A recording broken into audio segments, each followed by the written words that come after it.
Happy birthday to me. Happy birthday to me. Happy birthday to myself.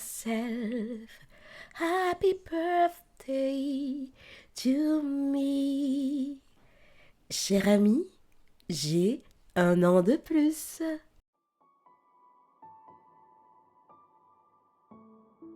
Et comme je sais que la vie est un cadeau, j'ai décidé de partager avec vous un peu du mien. Comment ? En vous partageant ces quelques leçons de vie que j'aurais aimé apprendre beaucoup plus tôt. Mais enfin, mieux vaut tard que jamais, n'est-ce pas ? Alors, commençons par le commencement. L'âge ne fait pas la maturité. Et chaque jour me le confirme un peu plus. Hier encore, je discutais avec un jeune homme de 27 ans qui a eu, ou du moins qui a le parcours de vie d'une personne de 40 ans, 50 ans ou plus. Sa maturité était telle que, quand il nous a annoncé son âge, nous étions littéralement surprises. Je dis nous parce que nous étions deux, du coup 3 avec lui. Il y a des personnes qui, de par leur parcours de vie, leurs expériences, les conditions dans lesquelles elles ont grandi, n'ont pas d'autre choix ou n'ont pas eu d'autre choix que de grandir vite. Parfois trop vite, mais quand même.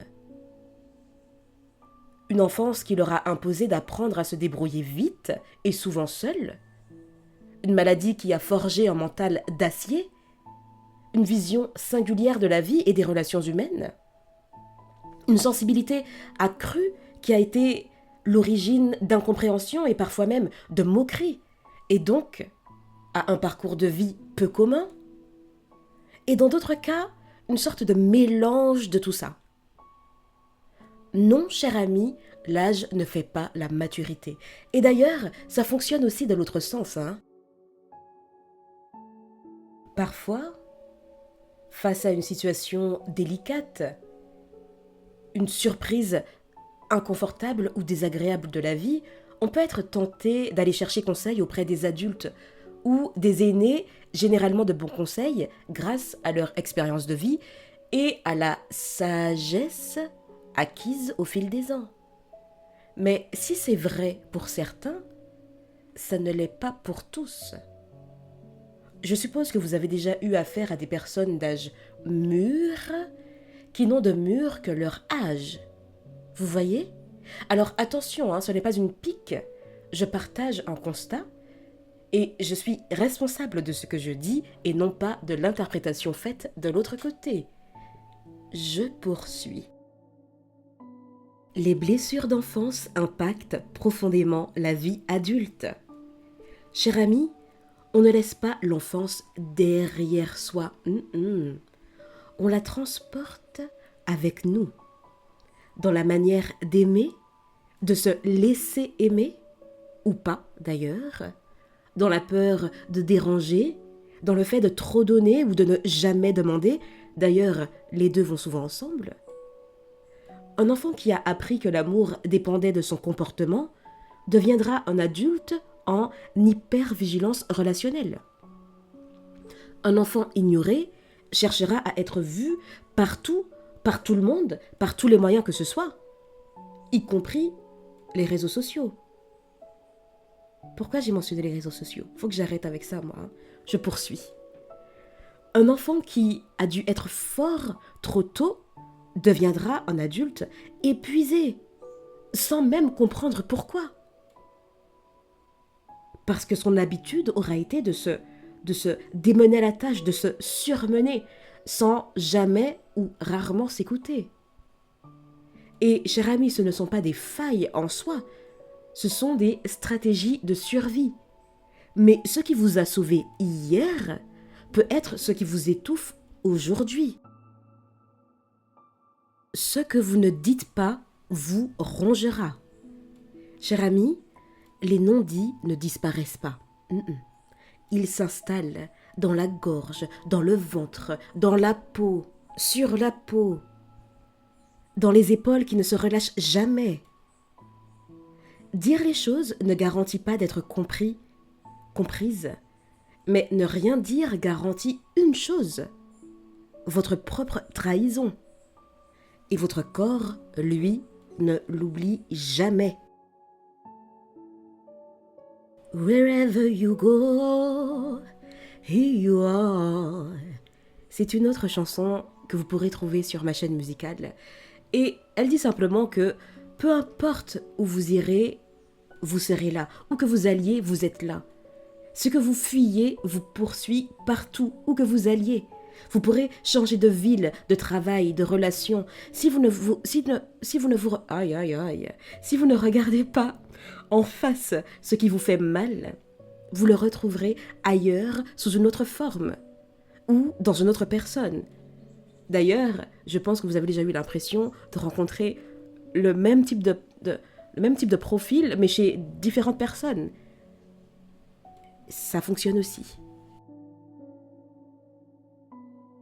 L'imagination pessimiste est souvent pire que la réalité. Vous voyez le film catastrophe que vous faites dans votre tête là ? Il est presque toujours bien plus violent que la réalité. La peur a tendance à anticiper, à amplifier, à déformer les faits. Et très souvent, le moment qu'on redoute est moins douloureux, moins pire que l'attente elle-même. Donc, cher ami, chill. Ça va aller. Se perdre est parfois la meilleure chose qui puisse vous arriver. Oui, je le dis. Je le pense. Se perdre, ce n'est pas échouer. C'est parfois le sas de votre libération. La libération des rôles, des attentes, des versions de vous qui ne vous ressemblent pas ou plus. Et ce, même si c'est inconfortable. Ne fuyez pas cette sensation de perte. Accueillez-la. Accueillez-vous, accueillez vos émotions, écoutez-vous. Vous avez des choses à vous dire. Je poursuis. La famille, ce n'est pas le sang. C'est là où vous pouvez respirer, être vous-même, vous sentir en sécurité physique et émotionnelle. Faire le deuil d'une personne vivante est parfois nécessaire.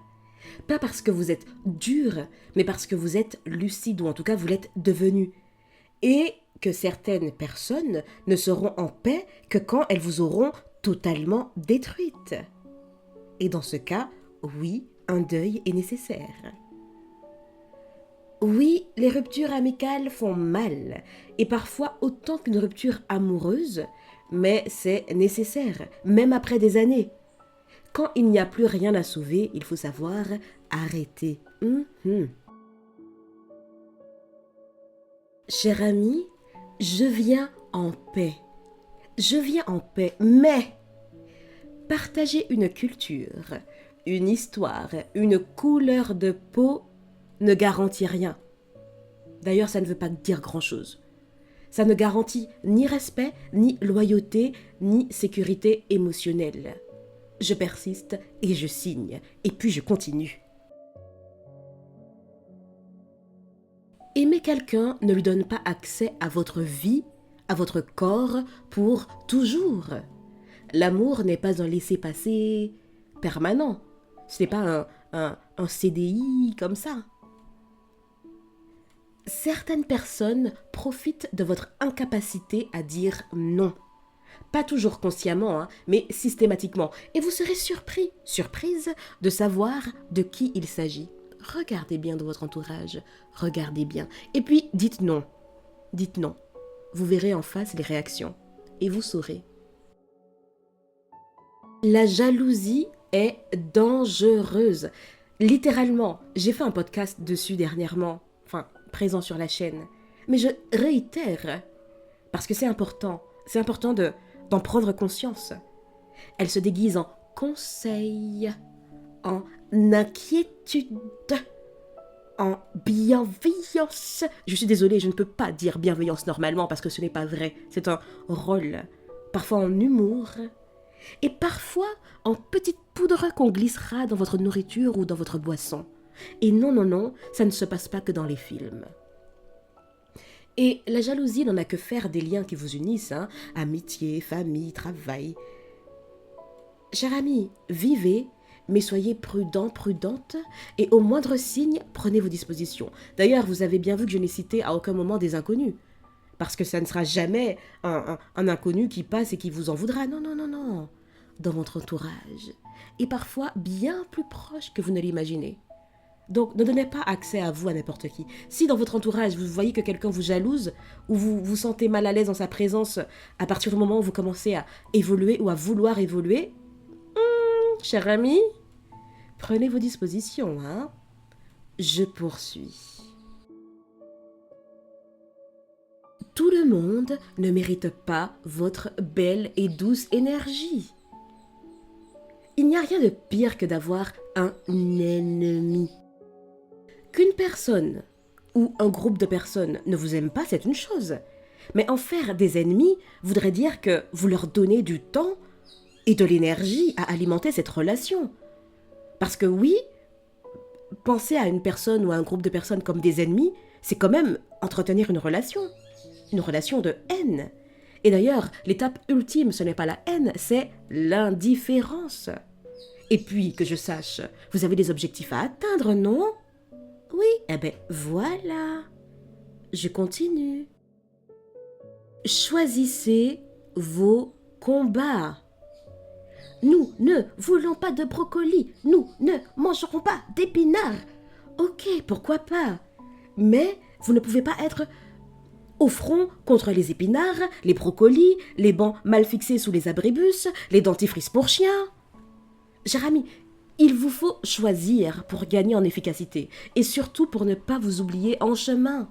C'est noble de lutter pour des causes justes. Mais ne vous oubliez pas en chemin. Vous ne pouvez pas être sur tous les fronts. Et puis, les légumes verts, ça a du bon. Ça a du bon. Je continue. I've never felt so good. And I will protect my peace. Cher ami, il vous faut savoir marcher seul. Pas contre les autres, hein, mais sans dépendre d'eux pour exister. Parce que personne ne viendra vous sauver tant que vous ne vous choisissez pas vous-même. Les autres peuvent vous soutenir, mais le mouvement commence toujours par vous, en vous. Autre point, personne ne veut de vos bagages émotionnels. Ouvrez-les, faites le tri, déposez ce qui ne vous sert plus. Et non, le tough love is not love. Le tough love, ce n'est pas de l'amour. Je te parle mal parce que je t'aime. Je te bouscule, mais c'est par amour. Je te crie dessus parce que c'est ma façon de t'aimer. Oh, non, hein. Non, merci. Garde ça pour toi. Cette façon d'aimer-là, on n'en veut pas, hein. Cher ami, la brutalité déguisée en vérité n'est pas de la bienveillance, hein. La douceur n'est pas une faiblesse, c'est une force mature. Donc quand on vous servira du tough love là, redirigez ça vers ailleurs. Vous n'en voulez pas. Enfin, vous me direz si vous en voulez, hein. Mais vraiment, il y a de quoi s'en passer. Il y a de quoi s'en passer. Pour le prochain, je vais chuchoter. Parce que je veux vous parler de discrétion. Vous m'entendez bien ? Discrétion. Oui, la discrétion est un super pouvoir. Vous n'avez pas besoin de tout dire, de tout partager. Ce que vous faites, avec qui, où, comment, pourquoi, et encore moins en période de guérison.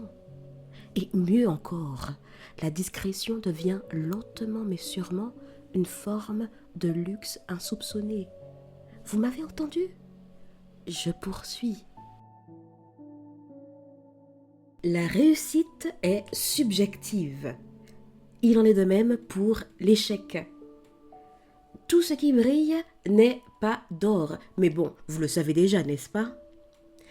Votre intuition murmure bien avant que la réalité ne crie. Écoutez-la. Mhm. Le rejet est parfois une bénédiction cachée. Je reviendrai dessus dans un autre podcast. Ce qui ne vous choisit pas vous libère. Le mieux-être commence toujours hors de votre zone de confort. Pas dans la violence, mais dans l'inconfort conscient. Cela dit, il n'y a pas de mal à vouloir garder et rester dans une forme de zone de confort, quel que soit le compartiment de vie concerné. Ça semble paradoxal, mais ça ne l'est pas. Je poursuis. Vous êtes toujours là, hein? Vous êtes toujours là? Ok, je poursuis. Les belles amitiés se créent à tous les âges. Et là, j'ai un sourire immense sur mon visage parce que je suis très reconnaissante d'avoir pu faire la connaissance de personnes extraordinaires, authentiques, avec qui il est agréable d'être simplement soi-même, sans jouer de rôle. Et d'ailleurs, c'est souvent quand on ne joue plus de rôle que viennent les belles amitiés. Quand on n'essaie plus d'être aimé à tout prix. Autre point, les vrais amis sont là quand ça va mal. D'accord. Mais ils sont surtout là quand ça va bien, et mieux quand ils ont vu que ça allait mal et que d'un coup ça va bien ou mieux. Parce que vous serez surprise du nombre de relations qui vont bien parce que vous allez mal, à leurs yeux, ou en tout cas que vous n'êtes pas au top, toujours à leurs yeux, ou qu'ils ne vous considèrent pas comme une menace. Je m'arrête là, et puis je poursuis. La qualité vaut 1000 fois mieux que la quantité. 3 relations sûres valent mieux que 30 relations épuisantes. Le bonheur est simple, silencieux. Le bonheur est discret. Oui, clin d'œil, clin d'œil. Ne rien faire est un luxe accessible. Et c'est même un acte de résistance. Oui. Le sport est un pilier de la santé mentale. Je n'aurais jamais pensé dire ça un jour, moi qui ai obtenu la moyenne parce que, je cite, je motivais les autres camarades sur le terrain. Oui, j'étais essoufflée, je disais, allez, on va y arriver, ouais. Donc j'ai eu la moyenne pour ça. C'est toujours ça, Mais enfin, le sport est donc un pilier pour la santé mentale. Non pas pour performer ni uniquement dans l'optique de perte de poids, mais pour libérer ce que les mots n'ont jamais pu dire, pour faire le vide dans son esprit, pour aller mieux simplement. Et oui, la vie est un cadeau précieux, même imparfait, même inconfortable, un cadeau quand même. Chérissez-le, prenez-en soin. Et puis j'irai un peu plus loin, vous êtes un cadeau. Prenez soin de vous, chérissez-vous. Et puis, puisque vous êtes toujours là, tant qu'à faire. Petit bonus, les gens vous verront toujours à travers leur propre filtre, à travers l'histoire qu'ils se sont créée de vous, sans même vous connaître. Mais ça, ce n'est pas votre problème. Non, ce n'est pas votre responsabilité. Autrement, vous ne finirez pas d'essayer de vous justifier. Donc, laissez. Alors, bien sûr, il y a 1000 autres leçons, mais mon âge ne me permet pas de vous partager 1000 leçons. Mais celles-ci ont quand même pas mal changé ma manière de vivre, de voir les choses, les relations, la vie en elle-même. Et c'est aussi là qu'intervient l'importance des échanges, du partage. Alors, cher ami, avec quelle autre leçon de vie pourriez-vous compléter cette liste? Je vous lirai avec grand plaisir. On ne finit jamais d'apprendre, n'est-ce pas? Voilà, c'est ce que me disait mon grand-père. Cher ami, je vous dis à bientôt et d'ici là, imposez-vous.